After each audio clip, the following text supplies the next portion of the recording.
Selamat pagi Bapak Ibu dan Saudara-saudari Sidang Jemaat Gereja Baptis Indonesia Kayen, dimanapun Bapak Ibu dan Saudara-saudari sedang berada saat ini. Salam sehat, salam semangat, salam sukacita, damai sejahtera Allah menyertai Bapak Ibu dan Saudara semua. Saya berdoa dan berharap Bapak Ibu Saudara dalam keadaan sangat baik, ada dalam keadaan sehat dan dalam pimpinan Tuhan senantiasa. Pagi hari ini kita bersyukur kepada Tuhan setelah kita bisa beristirahat tadi malam dengan nyenyak. Kita bersyukur kita bisa bangun dan bersyukurlah. Lihatlah orang-orang di sekitar kita, mereka baik. Itu semua karena anugerah dan pertolongan Tuhan.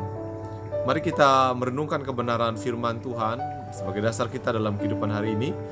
Tetapi sebelum kita merenungkan kebenaran firman Tuhan, mari kita minta Tuhan memberikan hikmat kepada kita untuk kita belajar kebenaran firman Tuhan. Mari kita berdoa. Bapa kami di dalam surga, Tuhan Yesus Kristus, terima kasih untuk berkat Tuhan yang Tuhan berikan kepada kami. Hari ini kami bersyukur atas anugerah Tuhan. Kami dapat bersama-sama bangun dan menikmati anugerah Tuhan melalui nafas kehidupan, melalui orang-orang di sekitar kami, udara yang segar, yang luar biasa. Sebentar Tuhan, kami ingin merenungkan kebenaran firman-Mu. Berbicaralah kepada kami. Pagi ini kami siap mendengarkan firman Tuhan. Hati kami siap ditaburi oleh kebenaran firman Tuhan, supaya kami berjalan bersama dengan Engkau dan terus dalam pimpinan dan perlindungan. Dalam nama Yesus kami siap mendengarkan firman Tuhan pagi ini. Haleluya Bapa. Amin. Bapak, Ibu, dan Saudara yang terkasih dalam Tuhan, hari ini kebenaran firman Tuhan terambil dari Injil Yohanes pasal 20 ayat 30 sampai 31. Satu perikop yang diberikan oleh LAI, judulnya Maksud Injil Ini Dicatat.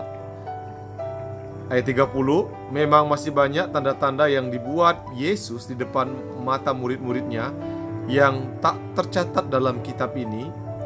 Tetapi semua yang tercantum di sini telah dicatat supaya kamu percaya bahwa Yesuslah Mesias, Anak Allah, dan supaya kamu oleh imanmu memperoleh hidup dalam namanya. Bapak, Ibu, dan Saudara yang terkasih dalam Tuhan, Injil Yohanes menyelipkan satu kalimat yang luar biasa, satu kalimat yang mungkin menjadi pertanyaan banyak orang. Mengapa Injil ditulis? Orang kadang bertanya, benarkah Injil ditulis itu untuk menceritakan tentang Yesus saja? Nah, orang banyak bertanya-tanya akan hal itu. Yohanes yang menuliskan Injil ini adalah seorang rasul yang dengan mata kepalanya sendiri melihat perjalanan kehidupan Tuhan Yesus, dan mungkin juga bertanya-tanya kepada Ibu Tuhan Yesus, apa yang terjadi dengan Tuhan Yesus. Dia adalah saksi dan orang yang dekat. Dan menurut banyak ahli mengatakan bahwa penulisan Injil Yohanes ditulis pada saat Yohanes bukan muda tetapi sudah tua. Artinya itu sesuatu yang dia renungkan, dia ingatkan, dan diajarkan kepada orang-orang yang dekat dengannya. Dan hari ini kita belajar, rupanya dia menyimpulkan kenapa dia menuliskan ini, Injil ini. Dia berkata bahwa kalau mau menghitung semua apa yang dilakukan oleh Tuhan Yesus, maka sangat banyaklah. Bahkan dia mengatakan tidak tercatat dalam kitab ini. Banyak sekali, banyak tanda-tanda yang dibuat oleh Tuhan Yesus yang tidak tercatat dalam kitab ini. Mungkin hal-hal yang lain tidak tercatat, karena bagi dia itu bukan sesuatu yang perlu. Tetapi ayat 31 dia mengatakan bahwa semua yang tercatat di sini, ini yang penting sekali. Semua yang tercatat di sini telah dilihat dan diperhatikan dengan tujuan supaya setiap orang yang membacanya dapat mempercayai Yesus sebagai Mesias, Anak Allah, supaya dia memperoleh hidup, memperoleh keselamatan dalam nama Tuhan Yesus Kristus. Jadi Bapak, Ibu, dan Saudara, apa arti ayat 2 ayat ini bagi kita?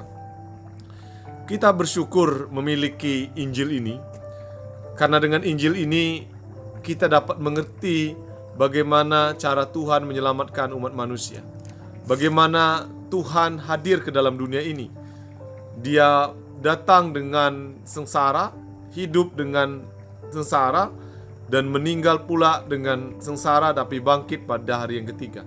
Menunjukkan bahwa Tuhan Yesus melakukan itu semua supaya kita memperoleh hidup dan memperoleh keselamatan di dalam namanya.